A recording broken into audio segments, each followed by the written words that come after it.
கொடைக்கானலில் நடைபெறவுள்ள கோடை விழா முன்னேற்பாடுகள் குறித்து மாவட்ட ஆட்சியர் சரவணன் நேரில் பார்வையிட்டு ஆய்வு மேற்கொண்டார்.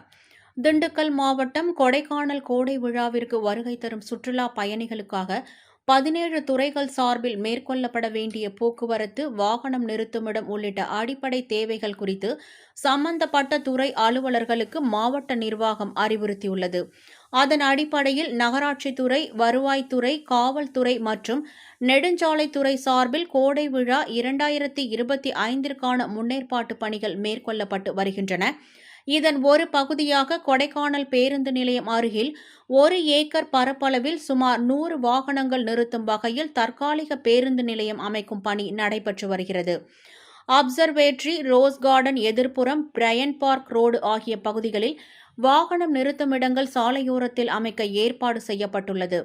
காவல்துறையின் சார்பில் 3 மாதங்களுக்கு முன்னர் ஒரு வழி பாதையில் வாகனங்கள் செல்லும் வகையில் மாதிரி ஒரு வழி பாதை ஏற்படுத்தப்பட்டது.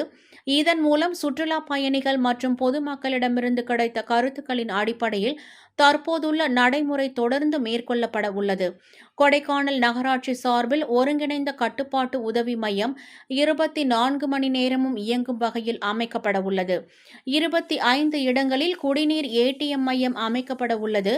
இந்நிலையில் கோடை விழாவிற்கான முன்னேற்பாடுகளை மாவட்ட ஆட்சியர் சரவணன் நேரில் பார்வையிட்டு ஆய்வு மேற்கொண்டார்.